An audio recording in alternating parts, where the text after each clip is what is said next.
네, 4교시 시작하겠습니다.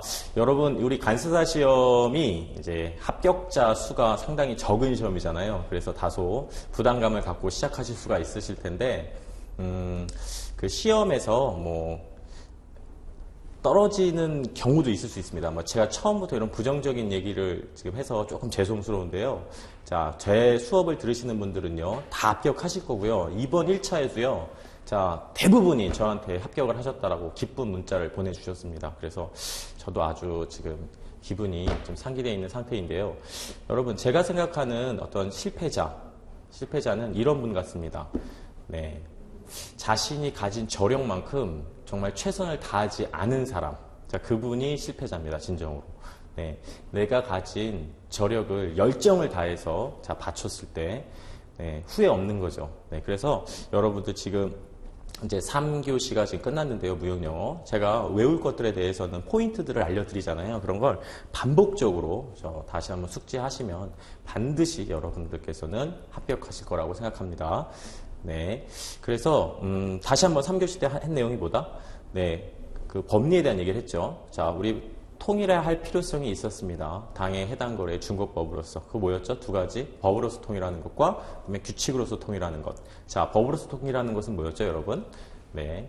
기억하셔야 됩니다. 협약, 컨벤션으로 통일하는 방법. 그리고 모델법으로 통일하는 방법. 그걸 기억하시죠? 자, 그리고 협약에서는 어떻게 한다? 네, 체약국 요건을 갖추는 경우. 두 번째는 네, 국내법으로 HS처럼 일부 수용하는 경우다. 이렇게 기억하시는 분이 그 어떤 분들보다 잘하시는 분이고, 네, 합격권에 가실 수 있는 분입니다. 자, 그리고 규칙은 민간단체에서 만들었기 때문에 준거문헌이 필요했다. 이런 얘기들을 했었고요. 지금 무역영어의 구성 요소인 자, 서신을 보고 있습니다. 네, 그렇게 지금 내가 어느 위치에 있는지를 자꾸 확인하시면서 자, 전과목 진행하셨으면 좋겠습니다. 그러면 반드시 합격하십니다. 네, 제 수업은 제가 어떤 차별화된 수업, 어떤 전략을 갖고 있는 수업이기 때문에 자, 최적화된 강의, 완성도 100%에 가까운 강의를 제가 하려고 노력하고 있기 때문에 여러분들에게는 충분히 자, 큰 도움이 될 것으로 생각합니다. 자, 무역서신 가시겠습니다. 무역서신. 자, 무역서신의 그 기본 요소를 보시겠는데요. 그 13페이지 보시겠습니다. 기본 요소. 거기에 이제 구성이 이렇게 위에 그림으로 나열되어 있습니다. 자, 이건 한번 보시고요. 밑에 letterhead라고 있잖아요. letterhead는요, 이제 이게 서두가 되겠습니다. 자, 이 무역 서신 같은 경우는요, 오랜 기간 동안 이렇게 내려오는 일정한 형식이 있습니다. 그래서 여러분들께서 기억하셔야 될 것은 반드시 기재되어야 될 사항과 이제 보조되는 수단, 있어도 좋지만 없어도 무방한 그런 것들로 구성이 되어 있습니다. 그래서 반드시 기재되어야 되는 것이 바로 레터헤드가 되겠습니다. 레터헤드는 서두가 되겠죠. 자, 우리 보통 무역 서신을 보면 자, 이렇게 위에 상단에 여기에 대기업 같은 경우에 로고가 들어가 있습니다. 네, 이렇게 해서 로고가 들어가 있고 그 밑에 이 회사의 어떤 주소들이 이렇게 기재가 되어 있습니다. 여기 이렇게 쭉 이게 바로 레터헤드입니다. 이게 디자인으로 이미지화 되어 있습니다. 네, 그렇게 알고 계시면 돼요. 그것이 바로 레터헤드 서두다. 그 다음에 자, 밑에 보면은 발신일자 나오잖아요. 발신일자, 서신의 발신일자를 나타낸다. 그 다음에 훗날 동서신에 대해 언급하거나 서신을 보낼 경우에 자, 필요하기 때문에 정확하게 기재한다. 자, 밑줄 쳐놓으시고요. 자, inside address. inside address는 뭐다? 수신자 주소가 되겠습니다. 위에 상기 그림을 보시면 왼편에 있습니다. inside address. 그러면 그거 받는 자의 주소가 기재가 되는 거죠. 그럼 여러분, 그 보내는 사람, 송신자의 주소는 어디 있다? 네. 여기 레터헤드에 있다라고 제가 말씀을 드렸습니다. 이미지화 돼서. 자, 꼭 기억을 하세요. 자, 그리고, 이런 것들은 봉투가 이제 분실되거나 파손되더라도 수신의 성명이나 주소로 전달될 수 있게 편지 봉투의 어떤 수신인 주소와 일치하도록 작성한다. 당연한 얘기겠죠. 자, 그 다음에 다음 페이지 보셔서, 자, 우리 살루테이션이라고 해서 서두 인사가 되겠죠. 서두 인사. 보통 gentleman 하거나 dear sirs 이렇게 하거나 씁니다. 네. 이렇게 인사를 하고 5번에 자, body letter 이제 본문이 들어갑니다. 본문이 들어가고요. 자, 우리 무역서신의 이제 핵심 내용이죠. 주요 내용이 들어갑니다. 예를 들어서 선적기를 앞당겨 주세요. 또는 뒤로 밀어 주세요. 아니면 결제에 대해서 이런 어떤 변동 사항이 있습니다라고 이제 핵심적인 내용들이 기재되는 것이 바로 body of letter 이렇게 되겠습니다. 간결하면서도 예의 바르게 쓴다. 6번. 자, 컴플리멘터리가 이제 결미 인사가 되겠습니다. 결미 인사, 끝맺음 인사죠. 끝맺음 인사. 자, 끝맺음 인사의 대표적인 것이 이제 여러분들이 앞으로 이제 보실 것이 바로 이런 것들입니다. 자, 보시면은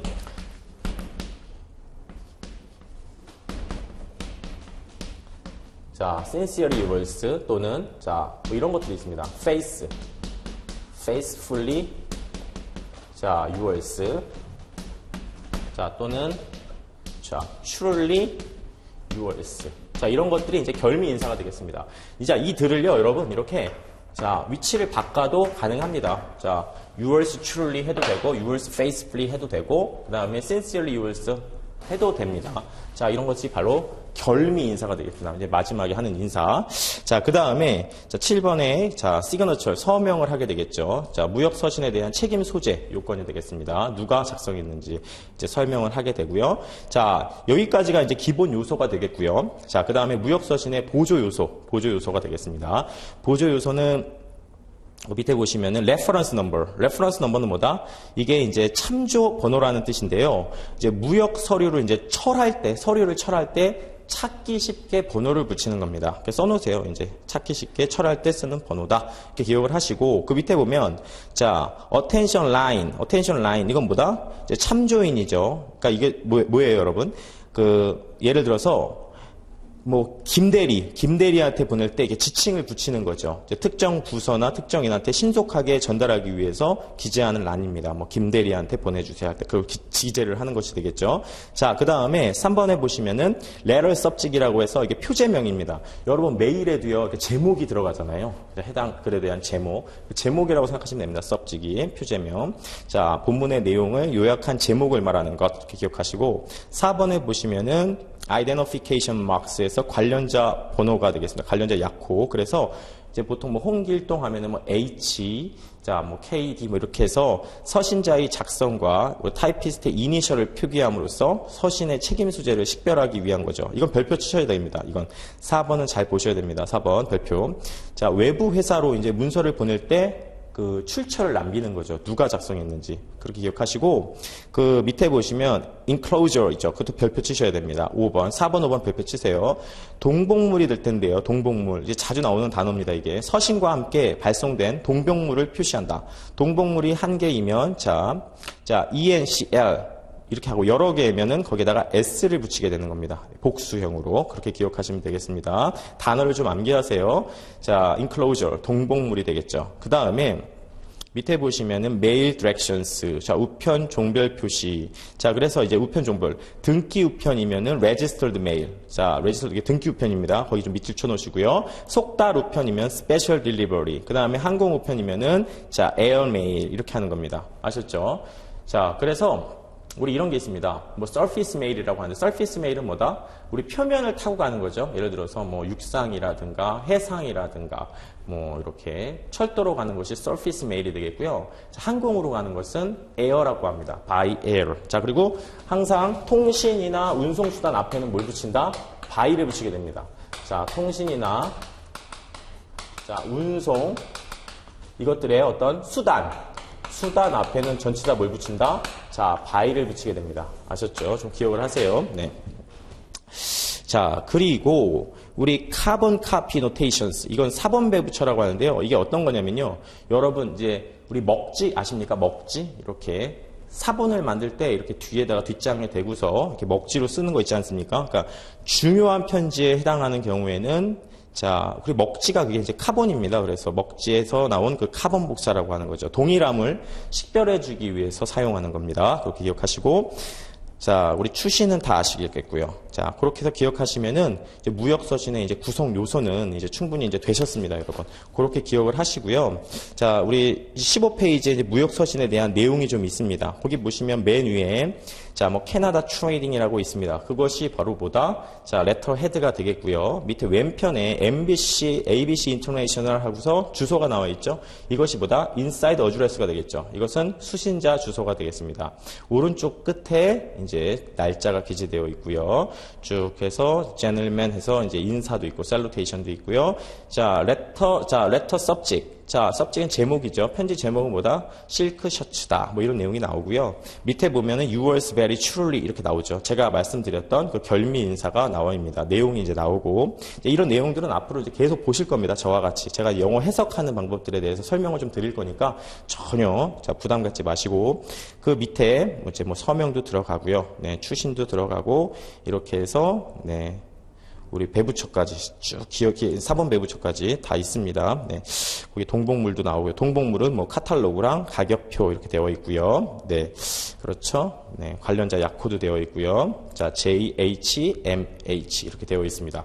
네, 이런 거 보실 텐데 혹시 이제 지금부터 제가 뭐 영어에 대해서 조금 설명을 한번 드릴 거예요. 영어에 좀 취약하신 분들이 있어서 이 과목을 좀 할 수 있을까 뭐라 좀 걱정을 하시는 분이 있을 수 있어서 제가 정리를 한번 해드릴 텐데 제가 지금 정리해드리는 것만 잘 얻다가 필기를 하시면 크게 해석에 어려움이 없습니다. 제가 이거 이외에 나머지 부분에 대해서 자, 제가 이제 그 1강, 2강에서 말씀을 드린 대로 아주 자세하게 저는 수업을 하거든요. 자, 그렇기 때문에 여러분들한테는 크게 문제 안 되게 자, 제가 설명을 다 드리겠습니다. 자, 지금부터 필기하는 걸 좀 잘 보세요. 자, 제가 긴급하게 우리 무역영어 해석이죠. 영어 해석. 영어를 좀 못하시는 분들, 좀 자신 없다 하시는 분들, 영어 해석 긴급 정리를 좀 해드리겠습니다. 자, 제가 아주 짧은 시간 안에 여러분들을 수직 점핑, 합격권으로 지금 올려놓는다라고 말씀드렸잖아요. 그러니까 이것도 그런 것의 일환입니다. 그러니까 잘 정리하시면 되겠습니다. 자, 무역, 영어 해석 긴급 정리. 자, 보시겠습니다.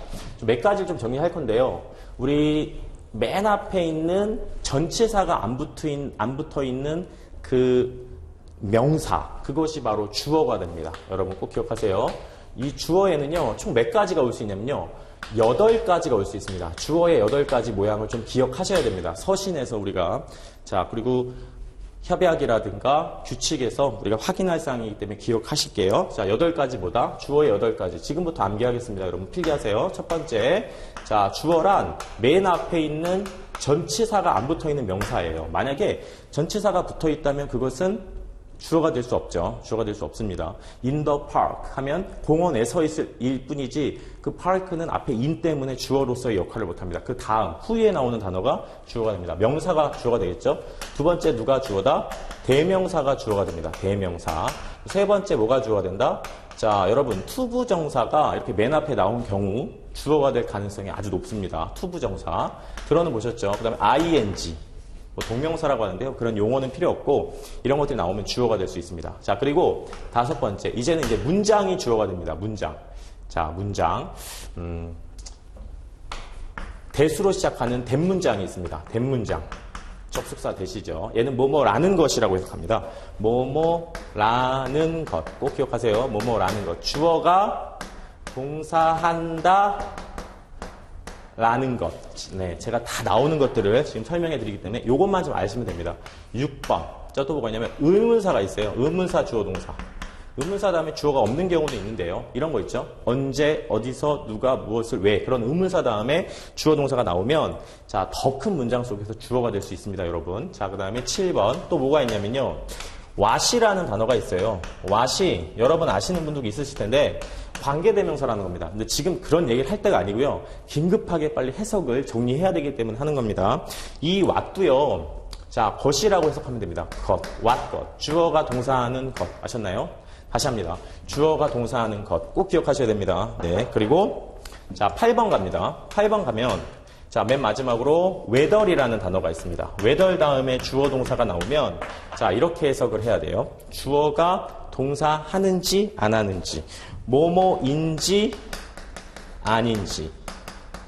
이제 여러분 꼭 기억하셔야 됩니다. 제가 여러분들의 시간을 지켜드리기 위해 이 자리에 있는 거잖아요. 이걸 아셔야지 영어에 대해서 앞으로 좀 무거운 마음 없이 편하게 자, 정진을 하실 수 있습니다. 이렇게 주어가 될 수 있는 게 8가지밖에 없습니다. 이런 거 다음에 이렇게 동사가 나올 거예요. 자, 동사가 나오면은 여기 있는 녀석들은 전부 다 어떻게 해석한다? 자, 이 녀석들은 전부 은는이가 하시는 거죠. 주어는 동사 하다 하면은 깨끗하게 이렇게 되는 겁니다. 아셨죠? 자, 그리고 여러분 여기서 뭐 1형식 동사, 2형식 뭐 그런 걸 논하실 때가 아니에요.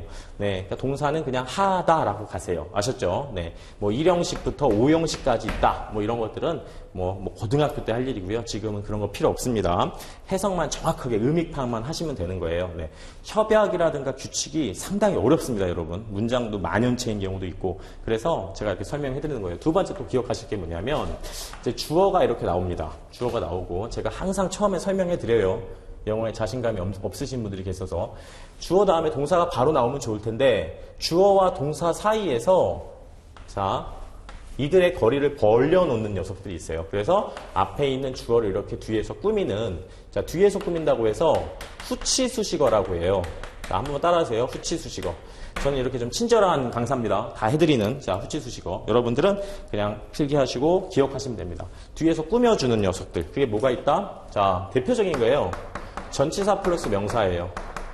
자 전치사. 자 이걸 필기 안 하시면 자 협약은 저 힘들 수가 있습니다. 그러니까 잘 필기하세요. 첫 번째 전치사 명사. 이 녀석도요 8개가 있습니다. 주어도 8가지, 주어 꾸미는 것도 8가지. 자 두 번째 또 뭐가 있다? 형용사가 있다. 자 세 번째 뭐가 있다? 세 번째 자 우리 ing가 대표적으로 꾸미죠. 뭐뭐 하는이라고 해석합니다. 뭐뭐 하는. 잘 기억하세요. 그 다음에 4번이 pp가 되겠습니다.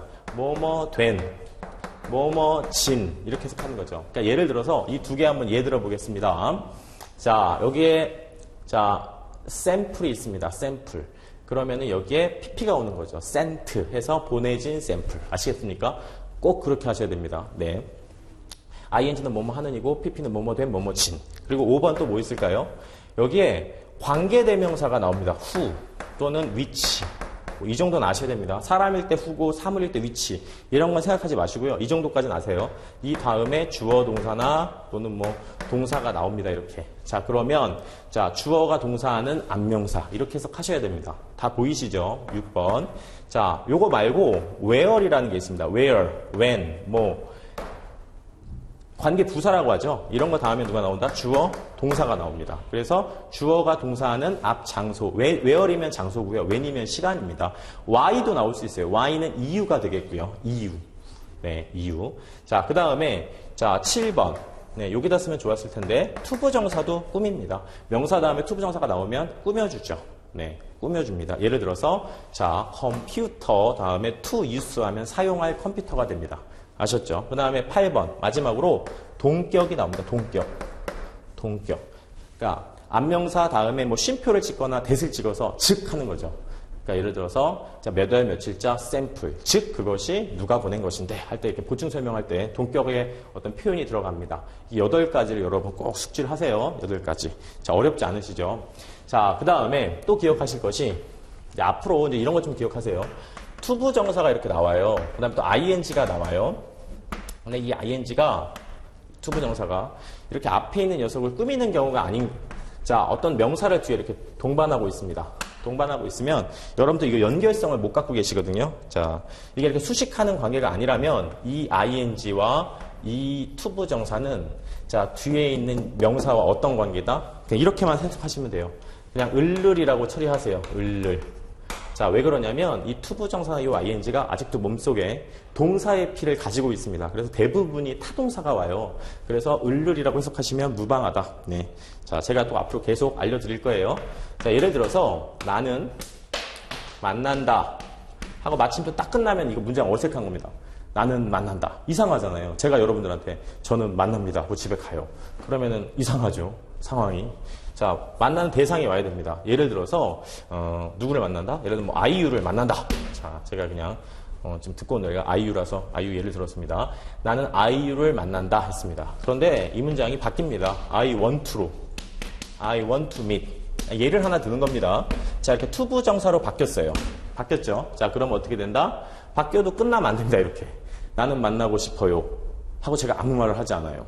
그럼 어색하죠? 이 문장은 완전하지 않습니다. 그래서 뒤에 누가 온다? 아이유가 온다. 그래서 제가 말씀드릴 것은 투부정사 뒤에 어떤 단어 나오면 여러분 어색하게 생각하지 마시고 을을이라고 한번 해보세요. 그러면은 크게 어려움 없이 자 해석하실 수가 있으실 겁니다. 아셨죠? 꼭 이렇게 하십시오. 네. 그리고 몇 가지 더 말씀드리면 앞으로 이제 해석을 하시다가 전치사 플러스 명사가 이렇게 나오면요. 네.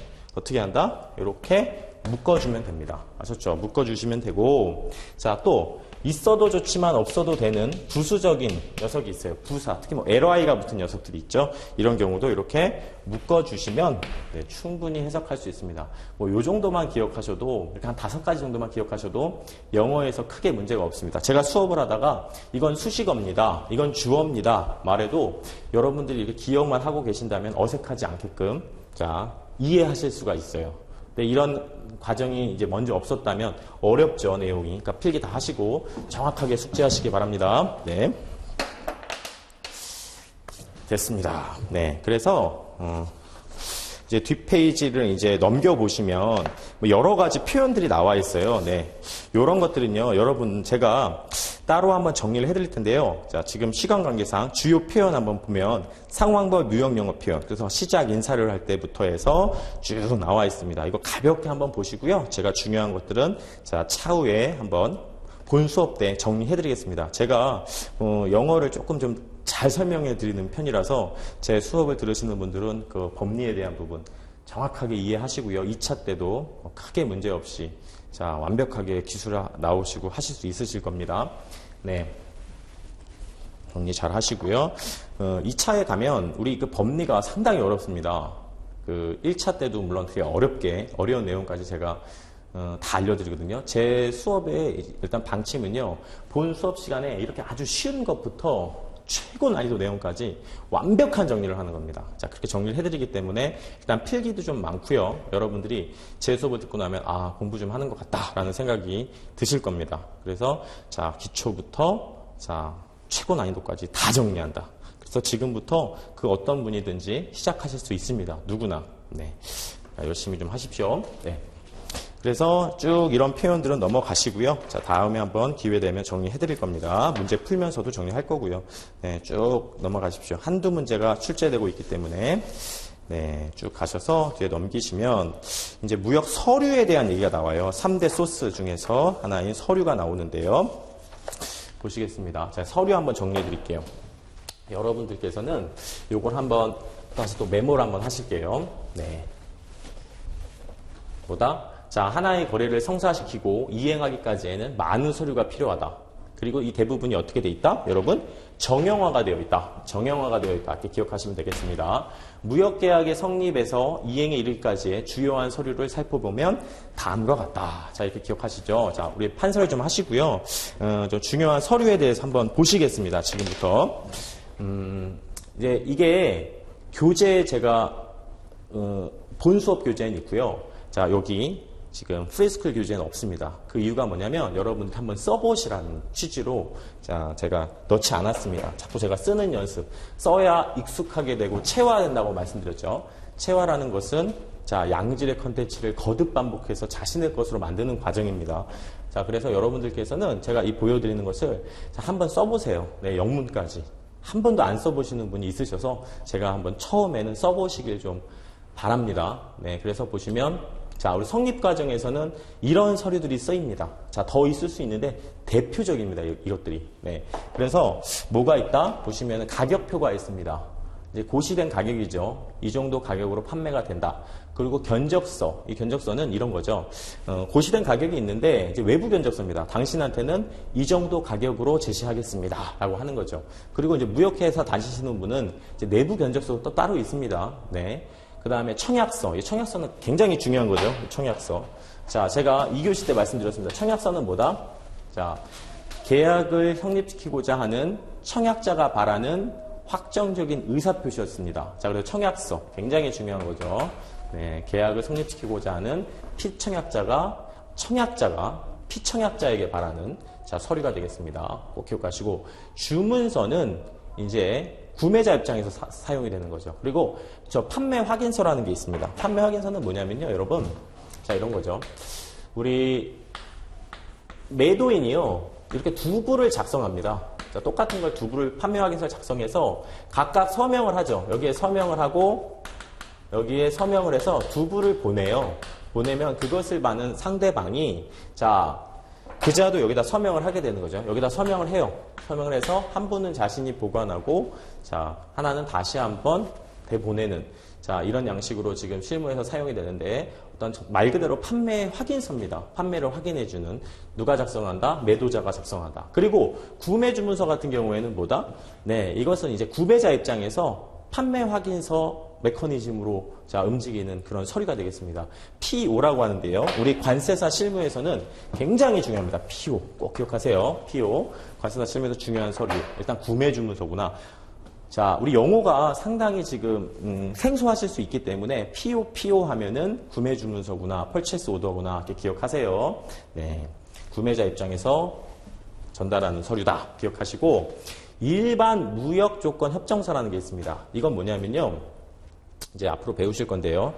그러니까 특정한 어떤 서류에다가 일반적인 사항, 공통적인 사항, 그러니까 그 특정한 거래처와 할 때 그냥 항상 똑같이 일어날 수 있는 어떤 일정한 사항들을 쭉 적어 놓고 어떤 변화가 있을 때마다 수정하거나 이렇게 바꿔서 특수한 어떤 경우를 다시 재삽입해서 사용하는 서류가 바로 그 일반 조건 무역 협정서가 되겠습니다. 네, 일반적인 상황들을 쭉 기록을 해두고 있다가 자, 변화가 일어났을 때마다 이렇게 바꿔서 사용하는 그런 서류가 바로 일반 무역 조건 협정서. 그다음 매매 계약서는 다 아시죠? 이런 것들이 성립 과정에서 사용이 된다. 이렇게 아시면 되겠습니다. 아셨죠? 네, 어려운 거 없습니다. 전혀 보셔도. 네. 특히 이제 PO, 구매 주문서 중요합니다. 구매자 입장에서 자, 우리 제공하는 서류가 되겠습니다. 네, 넘어갑니다. 다 기술이 되셨죠? 네, 빠르게 쓰시면 됩니다. 뭐 예쁘게 쓰실 필요는 없고요. 한번 써보시면 그래도 기억이 납니다. 우리 잔상이 남는 효과도 있고요. 네, 그래서 써보시기를 좀 부탁드리겠습니다. 두 번째, 이행 과정에서 자, 여러분들 사용되는 서류가 되겠습니다. 신용장이라는 용어가 있습니다. 이건 잠시 후에 배울 겁니다. 신용장. 그리고 환어음이라는 것이 있습니다. 환어음. 자, 그리고 운송서류라는 것이 있죠. 운송서류. 신용장은요, 여러분 LC라고 합니다. LC. 자, 그리고 환어음은 자, Bill of Exchange. Bill of Exchange. 이게 지금 무역학과 아니신 분들은 상당히 생소합니다. 자, 환어음은 Bill of Exchange라고 하고요. 자, 우리 밑에 운송서류 중에 하나인 제가 2강에서 말씀드린 BL 있죠? BL. 자, 선화증권. 그걸 뭐라고 한다? BL이라고 한다. 선화증권이 여러분 뭐였죠? 선화증권. 자, 제가 설명을 다시 한번 드리겠습니다. 이거 빨리 적으시면서 들으세요. 선화증권, BL은 자, 우리 앞으로 제 수업에서 가장 많이 등장할 서류 중에 하나입니다. 선박회사가 우리 물건을 보내는 자에게 물건을 잘 받았다라는, 물건을 이제 운송하겠다는 취지로 물건을 받았다라는 수치의 증거이자 운송계약의 증거입니다. 운송계약의 증거. 권리증권성도 있습니다. 이 선화증권이 있어야지만, 여러분 꼭 기억하세요. BL이 있어야지 수입상은 물건을 찾을 수가 있습니다. 이게 물건을 담고 있는 권리증권이거든요. BL이라는 것이. 굉장히 중요합니다. 그래서 BL이 없다면 자, 수입상은 물건을 찾을 수가 없게 됩니다. 네, 꼭 기억하세요. BL은 선화증권이다. 그리고 우리 B2라고 하죠, 지금 위에. 그건 환어음입니다. 잠시 후에 볼 거예요, 환어음. 자, 볼 것이고, 신용장은 뭐라고 한다? LC라고 한다. 다시 한번 용어를 복귀하세요. 신용장은 LC. 잠시 후에 배우고요. 환어음은 Bill of Exchange. 뭐 앞글자 따서 B라고도 합니다. 환어음. 운송서류는 우리 이행 과정에서 수출상이 수입상한테 물건을 보낼 때 불가피하게 등장하는 것이 바로 운송이잖아요. 그때 등장하는 서류가 운송서류. 대표적인 서류, 가장 중요한 서류가 선화증권입니다. BL. 누가 발행한다? 해상운송에서 선박회사가 발행한다. 물건을 받았다라는 취지로. 네, 좀 꼭 기억하세요. 여러분들 뭐 요건 하나 써놓으실까요? 네, 여기 선화증권에 관련돼서 너무 중요한 얘기. 선화증권은 좀 기억하실 것이 자, 우리 물품 수취증의 기능을 합니다. 수취증. 운송한 물건을 받았다라는 취지로 우리 택배 기사님들께서 우리한테 운송장 끊어주잖아요. 그거로 생각하시면 돼요. 두 번째 뭐다? 운송계약의 증거. 운송계약의 증거로서의 그 역할을 하고요. 자, 우리 기능이라고 하겠습니다. 법적 성질도 되고요. 자, 그 다음에 권리증권입니다. 권리증권. 이 선화증권이 없으면 수입상은 물건을 찾을 수가 없어요. 선화증권은 그래서 반드시 입수해야 됩니다. 우리 수입자는. 아셨죠? 권리증권. 그래서 유통성도 있게 됩니다. 유통. 네, 제가 이제 프리스쿨이기 때문에 아주 쉬운, 되도록이면, 자, 뭐 현학적인 용어라든가 우리 실무적인 용어를 다 배제하고 아주 쉬운 용어로 지금 설명드리고 있습니다. 물품 수취증, 그 다음에 운송계약의 증거, 권리증권. 이렇게 기억하시면 이게 선화증권의 기능 또는 법적 성질이 되겠습니다. 아시겠죠? 그렇게 기억하시고 지금부터 이제 그 신용장과 환어음을 자 보겠습니다. 자, 우리 이행 서류 몇 개만 더 보고요, 여러분. 자, 송장도 있었죠. 송장. 이행 과정에 등장하는 서류. 송장은 뭐였다? 누가 누구에게 제공하는 거죠? 누가 누구에게? 여러분 기억하셔야 됩니다. 송장은 네, 수출상이 필기할 게 너무 많은데 직접 쓰셔야 됩니다. 수출상이 수입상에게 지금 처음 공부하시는 분이니까 시간이 좀 있으시잖아요. 수출상이 수입상에게 전달하는 물품 명세표입니다. 자, 송장 번호도 들어가고요. 자, 물품의 명세도 들어갑니다. 가격이 얼마고 어떤 제품이고 이런 것들이 쭉 기술이 되어 있습니다. 네, 계산서 같은 역할을 하죠. 자, 송장을 기반으로 해서 나머지 서류들이 나오는 거예요. 그래서 무역에서는 가장 중요한 서류보다 송장이다. 수출상이 물품에 대한 명세표를 제공하는 거예요. 그리고 보험증권이다. 보험증권은 자, 보험증명서와 함께 우리 수입하는 물품에 대한 멸실, 사라지는 현상 또는 망가지는 손상, 멸실 손상에 대한 위험을 회피하기 위해서 자, 부보하게 되는 그때 발행되는 서류가 증권과 증명서가 됩니다. 아셨죠? 자, 그리고 포장 명세서가 있습니다. 포장 명세서는 우리 이제 관세사 실무에서도 많이 나오는데 자, 한 장의 서류로 구성되어 있습니다. 그런데 얘의 기능은 물건을 이렇게 까보지 않아도 어떤 물건이 들어있는지 알게 되는 거죠. 뭐 순중량은 얼마고 총중량은 얼마고 개수는 몇 개고 이런 것들이 쭉 나열되어 있습니다. 포장 명세서 기억하세요. 그 다음에 이제 7번부터 쭉 이제 증명서라는 단어가 나오는데요, 여러분. 이제 우리 무역거래에서 증명서라는 단어는 certificate이라고 표현합니다. 여기 다 certificate이죠? certificate, 자, certificate, 뭐 certificate 이런 것들이 있습니다. 그래서 중량 및 용적 증명서. 네. 이런 걸 제공하는 서류가 있을 수 있고요. 8번에 원산지 증명서라고 하는데요. 실무에서는 CEO라고 합니다. 여러분들이 아주 많이 만날 단어입니다. CEO. 처음 하시는 분들 잘 보세요. CEO, 원산지 증명서인데요. FTA 환경에서는 아주 독보적으로 중요한 서류가 되겠습니다. 그 협정별로 이렇게 기술이 되어 있습니다. 원산지 증명서에 대해서. 자, 공적인 문서가 되겠죠. 네. FTA 어떤 우리가 이점을 충분히 활용하기 위해서 반드시 필요한 서류가 바로 원산지 증명서다. 그리고 뭐 검사 증명서도 inspection certificate이 있고요. 위생 증명서 sanitary certificate이 있고요. 검역 증명서 같은 경우는 뭐냐면요. 쿼런틴이잖아요. 이 검역 증명서 같은 경우에는 자, 우리 식검, 우리 먹는 물품 또는 우리 심지어 입에 닿는 뭐 빨대, 뭐 컵 이런 것도요. 식검의 대상이 됩니다. 네. 자, 식검을 받지 않고 수입할 수는 없는 부분이죠. 이제 강행 규정이라고 했습니다. 이런 것들은. 그래서 증명서가 필요합니다. 그리고 뭐 나무라든가 식물 검역도 있고요. 뭐 축산물 검역도 있을 수 있습니다. 자, 이런 것들을 여러분들이 아시면 되겠습니다. 전혀 어렵지 않죠. 제가 큰 그림을 그려드렸으니까. 제일 중요한 것은요. 여러분 별표를 한번 치겠습니다. 여기서 송장의 별표 치시고요. 여러분 쓰셨으면. 그 다음에 보험증명서도 별표 치세요. 보험증명서. 보험증명서, 보험증권. 나머지는요, 이제 앞으로 이제 또 보실 겁니다. 별표 치시고, 또 기타가 또 있습니다. 기타가 이제 수입화물 선취보증서. 일단 써놓기만 하세요. 기타. 수입화물 선취보증서보다 LG다. 앞글자 따서 굉장히 중요한 소리입니다. 수입화물 선취보증서. 지금은 이제 아실 단계가 아니고요. 앞으로 수업하시면서 아실 겁니다. LG. 그 다음에 파손화물 보상장. LI. indemnity. 이건 guarantee. 그래서 자, 요것들을 조금 앞글자 이니셜까지 해서 조금 외우시려고 좀 노력하세요. 네, 수업 아직 전이지만 네, 부탁드리겠습니다. 자, 그리고 제가 벌표 드렸던 상업송장, 뭐 일부 송장이라고도 하고요. 보험증권, 그리고 증명서. 그리고 하나 더 별표 치면은 여기에 운송 서류. 자, 요것이요. 우리 3대 서류가 되겠습니다. 3대 서류 한번 써볼까요, 제가? 우리 무역의 3대 서류.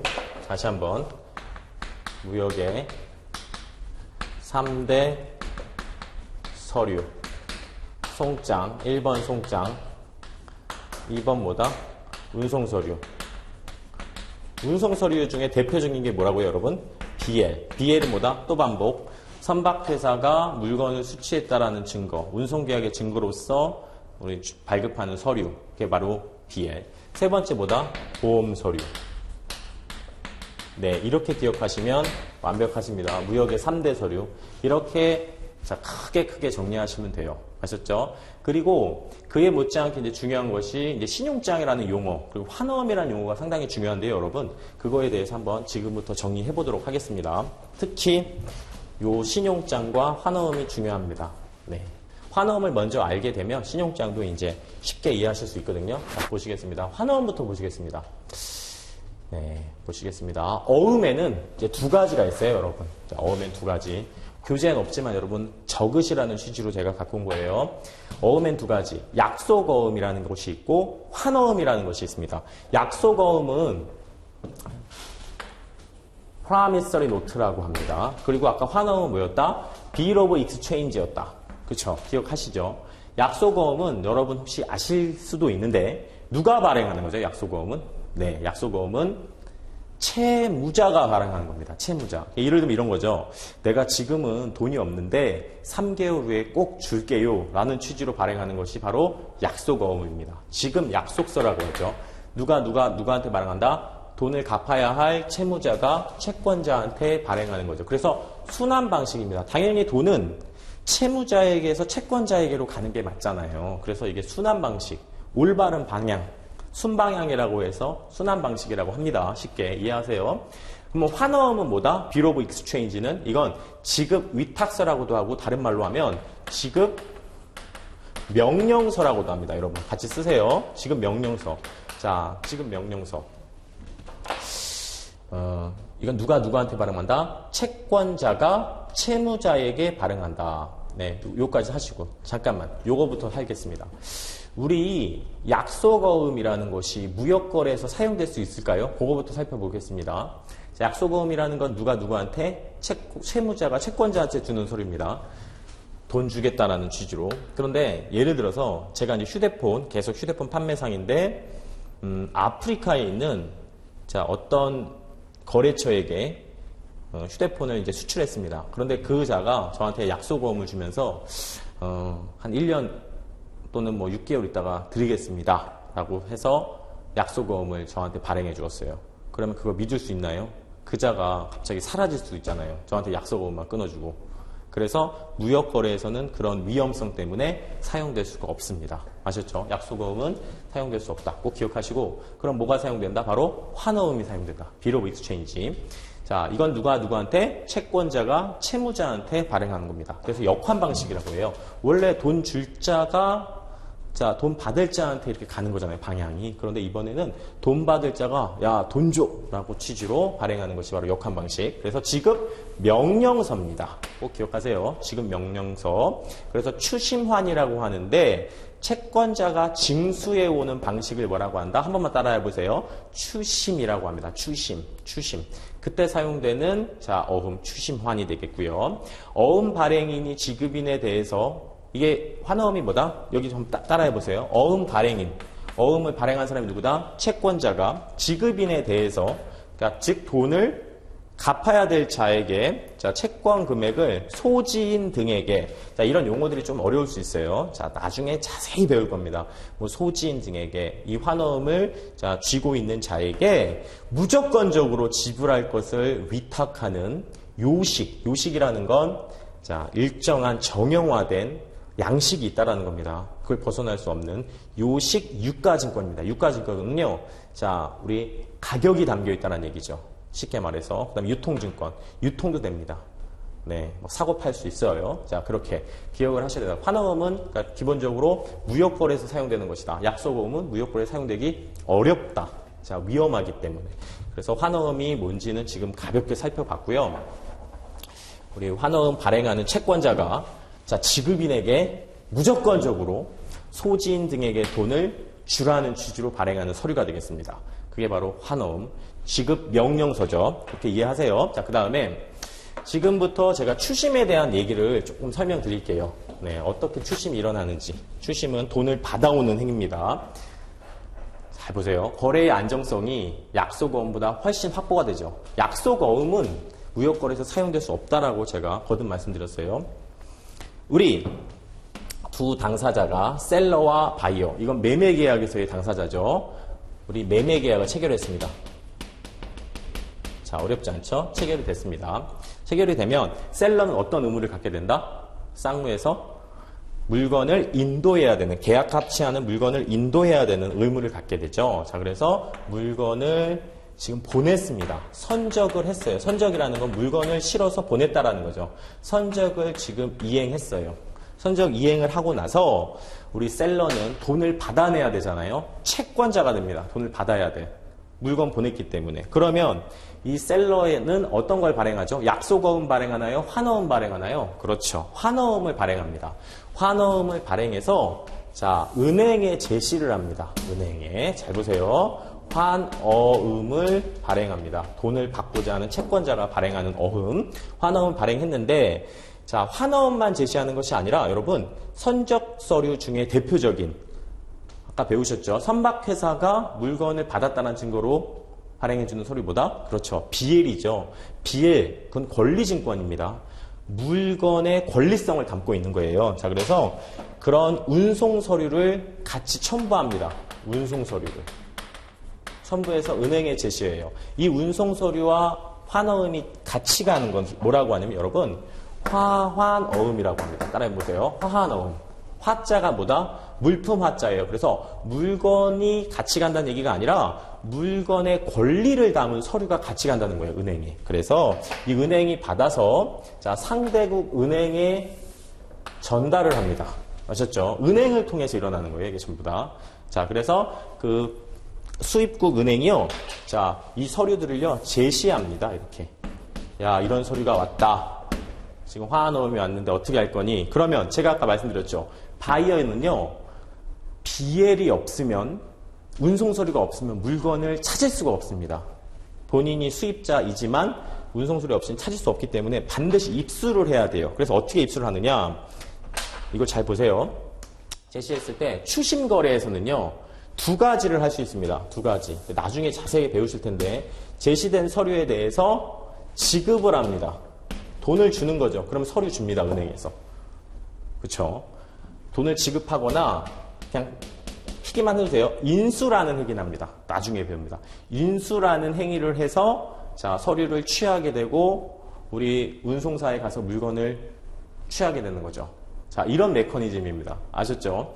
그래서 추심이라는 건 돈을 받아야 될 자, 채권자 입장에서 우리 운송 서류와 합쳐진 화환어음을 은행을 통해서 수입자에게 제시하는 것이다. 이렇게 이해하시면 되겠습니다. 그때 누가 사용된다? 환어음이 사용된다. 약속어음이 아니라. 그래서 여러분들 여기서 기억하실 것은 자, 추심이라는 메커니즘을 지금 아주 간단하게 보셨습니다. 간단하게 보셨고 그 다음에 환어음의 역할에 대해서도 보셨습니다. 아셨죠? 네, 채권자가 채무자에게 전달하는 서류가 되겠다. 무조건적으로 지급하라는. 그리고 은행이 개입됐다. 이렇게. 당사자 간에 뭐 송금하는 그런 상황이 아니죠. 은행이 개입돼서 지금 처리되고 있다. 이렇게 이해하시면 되겠습니다. 추심에 대해서 보셨고요. 자, 필기도 똑같이 하십시오. 네.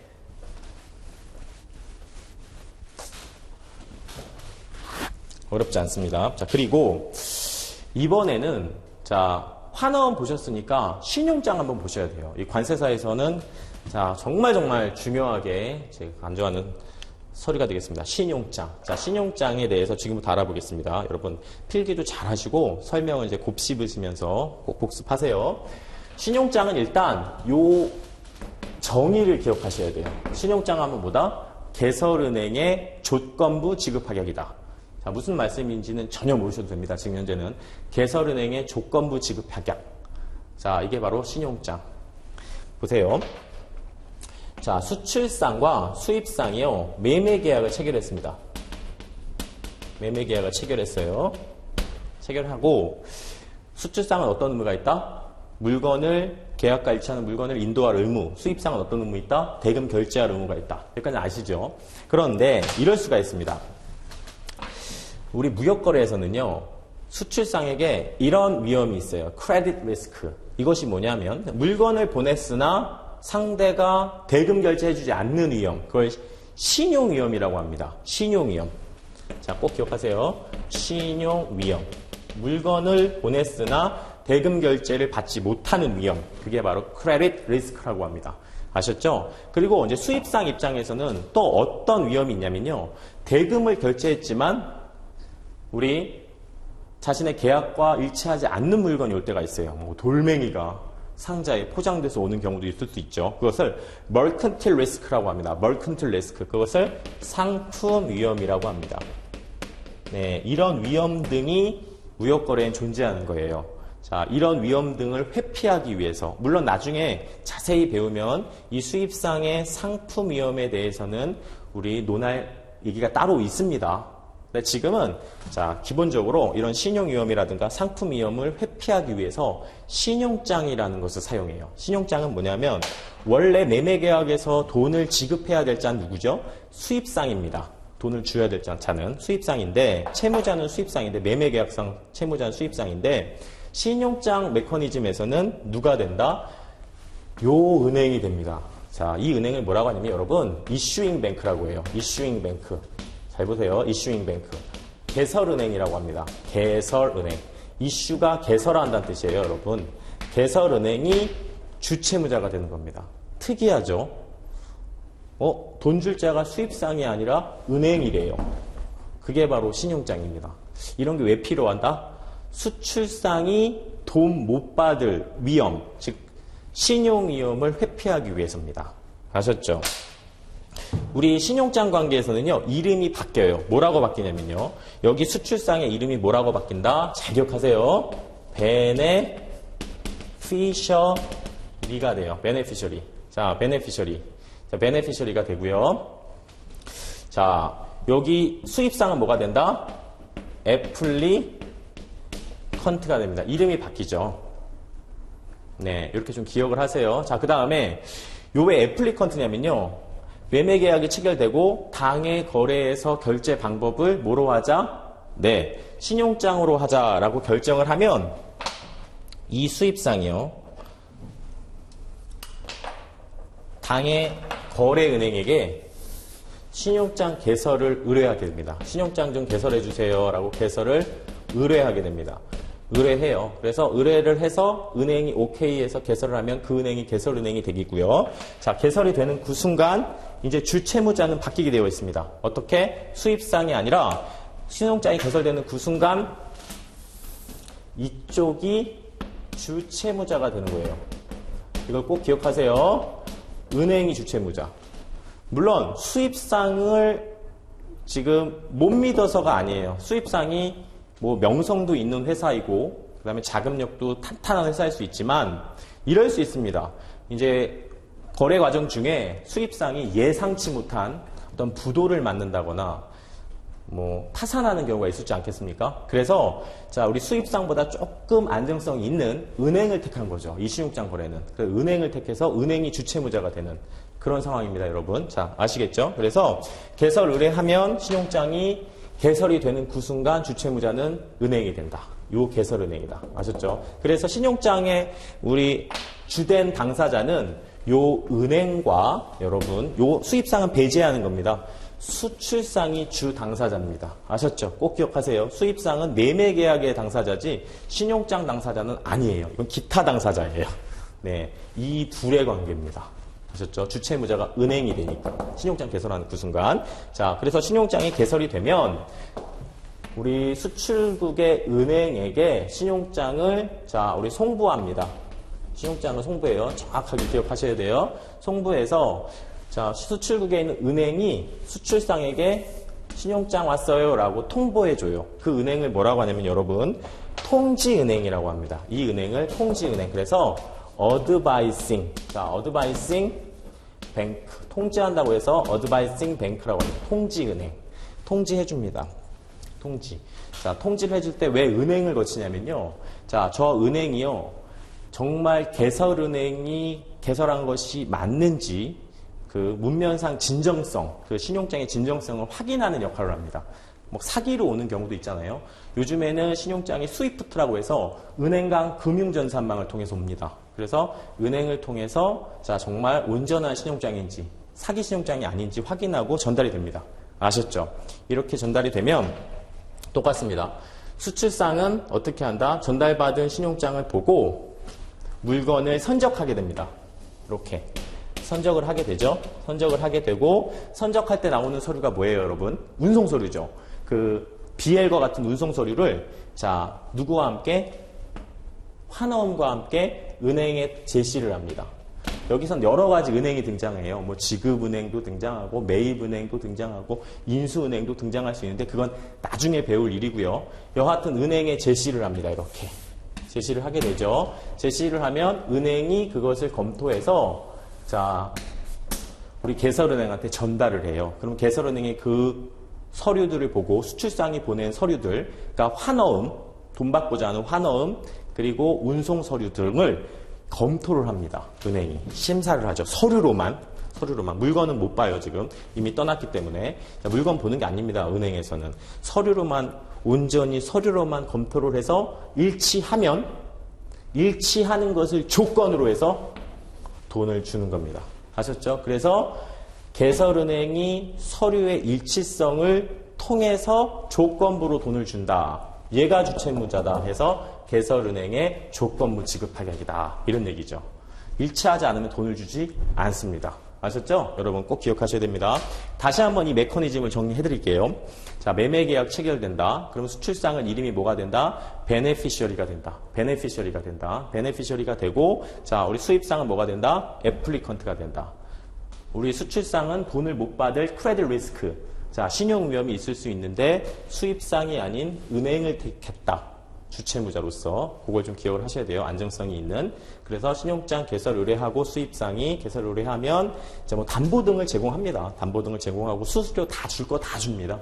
다 주고 개설이 되면 개설되는 즉시 주채무자는 은행이 되고 자, 신용장이 송부가 되고 이렇게 통지가 되면 수출상은 그에 따라서 신용장에 기재되어 있는 대로 서류를 꾸며서 서류를 이제 구비해서 은행에 제시해서 결제를 받는 시스템이다. 그러나 이게 서류가 일치하지 않는 서류라면은 또는 시간이 지나서 우리 정해진 약정된 시간이 지나서 온다거나 하면 또 안 돼요. 그런 조건으로 그 이내에 서류가 와야 되겠죠. 그런 조건으로 이렇게 결제가 이루어지는 이런 조건이 바로 신용장 조건입니다. 우리 관세사 시험에서는 독보적으로 많이 나오고요, 여러분. 이게 한 100년 넘게 무역에서 아주 중차대한 중심적인 역할을 해온 결제 방식입니다. 그러나 최근에는 감소하는 추세에 있습니다. 그 이유가 과거에는 이 수입상과 수출상이 서로 모르는 어떤 당사자였어요. 또는 첫 거래, 신규 거래인 경우에는 우리 신용장이 좀 필요했겠죠. 여러 가지 위험이 뒤따르기 때문에. 그러나 최근에는 대부분의 무역 거래가 어떻게 이루어진다? 다국적 기업 간에, 혹은 본지사 간에, 혹은 현지 법인 또는 모회사, 자회사 그 관계 간에 이루어지기 때문에 신용장이 필요가 없는 거죠. 그래서 지금은 어떤 추세다? 감소 추세에 있다. 지금은 그냥 막 송금해 주는 일이 많습니다. 송금. 자, 그래서 감소하는 추세지만 우리 그 역할에 있어서는 단연 독보적인 녀석이기 때문에 우리 관세사 시험에서는 많이 나오고 있습니다. 자, 송금이 주를 이루고 있으나 송금은 너무나 간단한 방식이거든요, 여러분. 그래서 우리 시험에서는 신용장 메커니즘이 출제가 된다. 설명할 것이 굉장히 많습니다, 이게. 네, UCP 있잖아요, 아까 전에. 3대 소스. UCP도 바로 이 신용장에 대한 설명입니다. 아셨죠? 신용장 거래에 대한 통일 규칙입니다. 그래서 여러분들이 이 메커니즘을 오늘 완벽히 이해하시고 앞으로 이제 UCP를 잘 배워야겠다. 신용장에 대한 일반 내용도 잘 배워야겠다. 이렇게 생각하시면 됩니다. 제가 질문 드리겠습니다. 신용장이 뭐다? 자, 개설은행의 조건부 지급하격이다. 수출상이 보낸 서류가 신용장과 일치하는 경우에 누가 돈을 준다? 개설은행이 주채무자로서 돈을 준다. 이걸 꼭 기억하셔야 됩니다. 신용장은 누가 개설한다? 수출상이 아니죠. 수입상이 개설하는 거죠. 수입상이 개설 의뢰해서 개설이 되는 거예요. 통지돼서 오는 거죠. 그러면 수출상은 다시 질문 드릴게요. 어떤 서류를 구비하죠?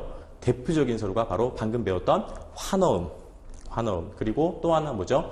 운송서류, BL이죠. BL이 없으면 이 수입상은 물건을 못 찾아요. 그래서 결제를 일단 해주고 이제 차후에 이 은행이 수입상과 이제 정리를 하겠죠. 서류 주고 이제 받을 거 받고. 이건 이 둘의 관계입니다.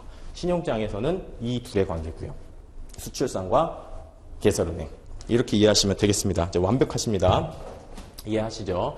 이렇게 해서 신용장에 대해서도 이제 보셨고요. 네, 뭐 어려운 점이 있을 수도 있어요. 앞으로 이제 디테일한 뭐 논문의 내용 그리고 뭐 소송에 관련된 내용까지 자 충분히 제가 설명드릴 거니까 지금은 아주 쉽게만 이해하세요. 제가 아주 쉽게 설명드렸습니다. 네, 됐습니다. 자 그리고 자 지금 이제 여기까지만 이해하시고요. 네, 앞으로 저와 이제 수업하면서 여기 뒤에 있는 국제 무역의 개념, 뭐 물품부터 매매 이런 이제 법적인 성질까지 해서 수업을 진행하도록 하겠습니다. 여러분 여기까지 수고 많으셨고요. 다시 한번 정리를 하면 우리 무역 영어의 범위에 대해서 지금 쭉 설명해 드렸어요. 앞으로 여러분들께서 공부하셔야 될. 그래서 범위가 뭐다? 첫 번째, 네, 통신문. 그래서 오늘 통신문에 대한 일반 원칙에 대해서 배웠고 어떻게 구성되는지 배우셨습니다. 그리고 우리 무역 서류를 지금 한번 보셨는데요. 무역 서류는 우리 뭐 이행 과정에 있어서나 뭐 우리 성립 과정에 있어서 중요한 서류들이 많이 있었습니다. 제가 이렇게 판서해 드린 것들 좀 기억하세요. 특히 이제 중요한 서류들, 뭐 계약선 다 아시겠고요. 이행 과정에서 LC가 뭐다? 신용장이다. 신용장은 지금 보셨죠? 정확히 하세요. 은행의 조건부 지급확약, 개설은행에. 환어음은 뭐다? 누가 누구한테 발행한다? 채권자가 채무자한테. 제가 계속 반복하잖아요. 저는요, 제 수업을 통해서 집에 가서 이제 따로 복습 없는 상태에서 충분히 암기되실 수 있게끔 해드립니다. 처음부터 끝까지. 자, 그래서 선화증권은 운송 서류 중에 대표적인 수단. 이렇게 기억하시고요. 이런 서류들을 쭉 보셨습니다. 그리고 또 여기에는 지금 없지만 우리 법리적인 부분까지 해서 보셨습니다. 다. 네. 법리적인 부분이 몇 퍼센트 출제된다? 70%. 우리 법과 규칙을 구분하는 것까지 해서 쭉 살펴보셨습니다. 여러분 어떠신지요? 지금 뭐 관세사 공부가 그렇게 어렵지만은 않으실 것 같죠? 제가 뭐 영어 해석하는 것까지 해서 자, 충분히 전달해 드릴 테니까요. 여러분은 합격만 생각하시고 오십시오. 네. 우리 모든 성취의 우리 출발점은 강렬한 열정과 열망이라고 합니다. 여러분 앞으로 이제 저와 함께 공부하시면서 정말 넘치는 열정으로 본인이 가진 저력을 다해서 공부하셨으면 좋겠습니다. 그렇게 해 주시고요. 앞으로 저 또 반가운 우리 본 수업에서 만남을 가졌으면 좋겠습니다. 자, 수고 많으셨습니다. 감사합니다.